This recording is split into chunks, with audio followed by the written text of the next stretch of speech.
Ponder this. Can an act of kindness, seemingly virtuous, become a vice? Picture this paradox. Kindness, the very cornerstone of our ethical framework, might, under certain circumstances, lead to our downfall. It's a thought-provoking concept, isn't it? Let's delve into the realm of Stoicism, an ancient philosophy that places great importance on self-control and fortitude as a means to overcome destructive emotions. Stoics believe that by mastering our responses to external events, we can lead a life of tranquility and moral virtue. But where does kindness fit into this Stoic lifestyle? You see, the paradox of kindness emerges when our good intentions inadvertently create negative consequences. It's when our desire to help others overshadows our own well-being, when our generosity is exploited, or when our kindness is met with ungratefulness. It's these instances that transform an act of kindness into a potential vice. An intriguing thought, isn't it? Let's dive deeper. Consider this modern scenario. A friend constantly asks for your help and you, out of kindness, always oblige.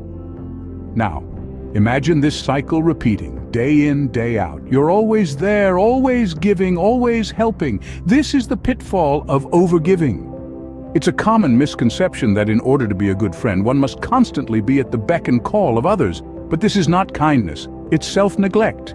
And it's not Stoic, it's exhausting. You see, Stoicism teaches us about emotional resilience and self-care. It emphasizes the importance of maintaining our own well-being while also helping others. But when you're constantly giving, you're not looking after yourself. You're allowing your energy to be drained, your resources to be depleted.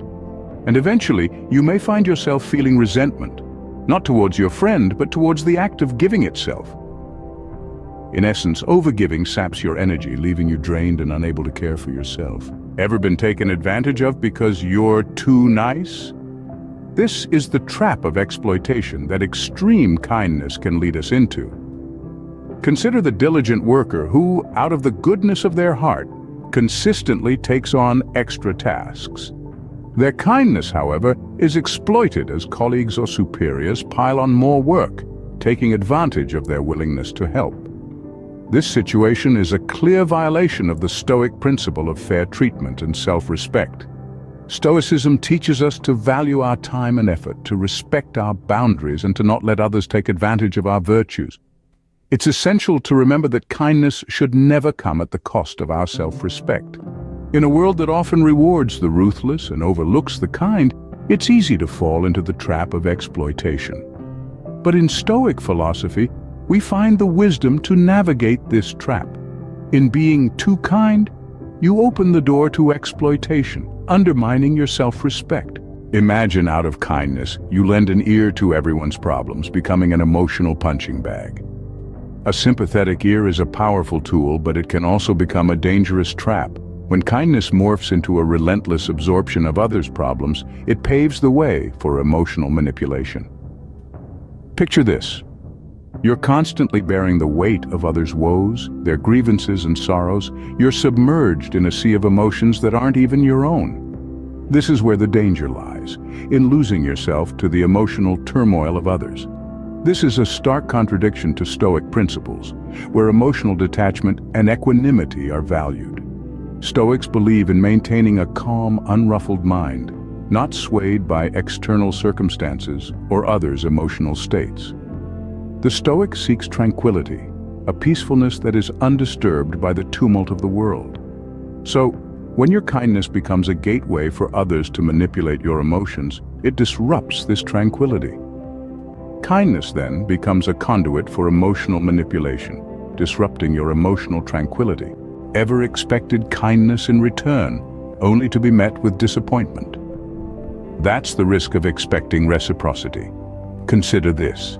You've been extending your kindness to someone, and in your mind you're expecting the same in return. But when that kindness isn't reciprocated, it's like a bitter pill to swallow.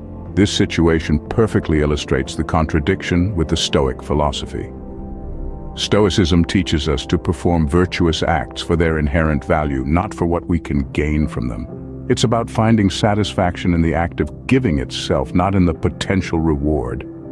When you attach expectations to your acts of kindness, you're setting yourself up for disappointment. You're essentially turning your kindness into a transaction, and that's not what genuine kindness is about. It's not about what you can get in return. It's about what you can give without expecting anything back.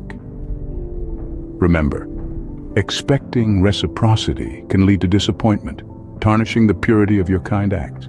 We've journeyed through the paradox of kindness, but what does it all mean? Let's take a step back and reflect on the journey we've embarked on. We've delved into the pitfall of overgiving, where kindness, when unchecked, can leave us depleted and unappreciated. We've navigated the trap of exploitation, where our good intentions can be used against us by those who would take advantage of our generosity. We've witnessed the danger of emotional manipulation, where our kindness is used as a pawn in the hands of those who would exploit our empathy for their own gain. And we've grappled with the risk of expecting reciprocity, where our acts of kindness become transactions, eroding their inherent worth. But this isn't a call to abandon kindness, far from it. Stoicism, the ancient philosophy of emotional resilience and virtue, presents a different path.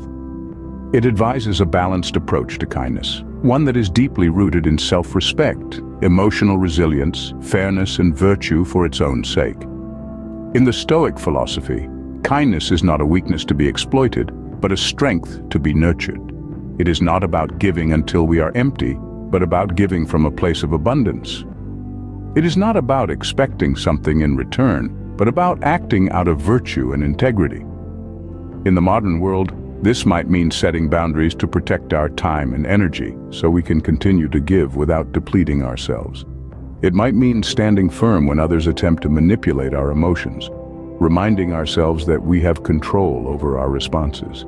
It might mean acting out of kindness, not because we expect something in return, but because it aligns with our values and principles.